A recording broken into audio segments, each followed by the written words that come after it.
जहानाबाद की हमारी एक बेटी पटना अपने सपने लिए पढ़ने आती है, नीट की तैयारी करने आती है। 6 तारीख को वो अपने कमरे में बेहोश पाई जाती है हॉस्टल के।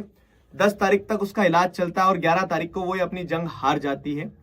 अब सवाल यह है कि जब मामला देखा गया कि क्या दिक्कत हुई, तो पता चलता है, जो प्राइमरी रिपोर्ट्स आती है पुलिस की, डॉक्टर की, कि बताया गया कि लड़की ने नींद की दवाइयां ओवरडोज ली गई और उसके द्वारा उसकी मृत्यु हुई।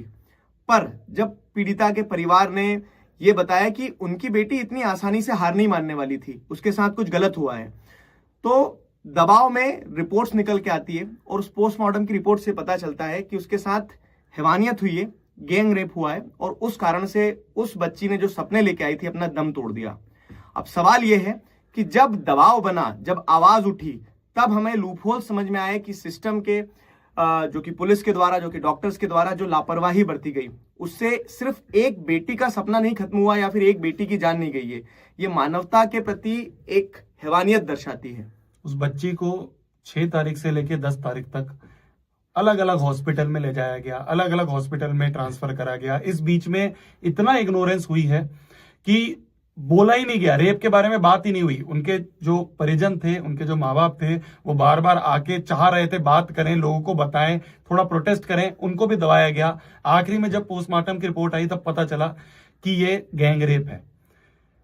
पहली बात हम ये करते हैं कि लड़कियों को वुमेन एम्पावरमेंट की बात करते हैं हम देश में, कि वुमेन एम्पावरमेंट होना चाहिए, लड़कियों को घर से बाहर निकलना चाहिए, घर के चूल्हे इन सब चीजों में नहीं लगना चाहिए, आगे बढ़ के काम करना चाहिए। चाहे एग्जाम्स की बात आए तो बड़े एग्जाम्स की तैयारी करनी चाहिए, बड़ी जॉब की तैयारी करनी चाहिए। कैसे कर लेगी तैयारी लड़की? कैसे कर लेगी तैयारी लड़की जब उसको पता चलेगा कि उसकी एक और बहन जो है उसके साथ ऐसा ऐसा हो रहा है? छोटे गांव की एक लड़की बड़े शहर में आती है, तैयारी करती है कि नीट की तैयारी करूंगी, बड़े सपने, नीट के बाद डॉक्टर बनूंगी, उसके साथ ऐसा होता है। तो लड़कियां कहां से अपने आप को सेफ मानेंगी, कहां से अपने आप को सेफ महसूस करेंगी? एक तरफ हम बहुत बोलते हैं कि हमें तो लड़कियों को आगे बढ़ना चाहिए, ये बहुत गलत हो रहा है।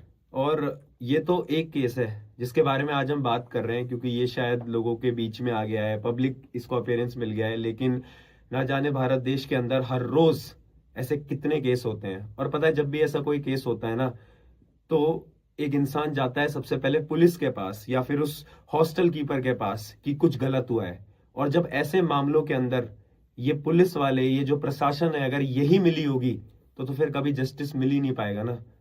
और ये सिर्फ एक केस नहीं है इग्नोरेंस का, ये उस स्थिति को दर्शाता है कि कैसे कोई और माँ बाप किस उम्मीद में आगे किसी लड़की को बाहर पढ़ने पहुंचाएंगे। ये सपनों के पर कतरने वाली स्थिति है और हम एक शिक्षक के तौर पे नहीं, एक जिम्मेदार नागरिक के तौर पर ये आवाज उठाए।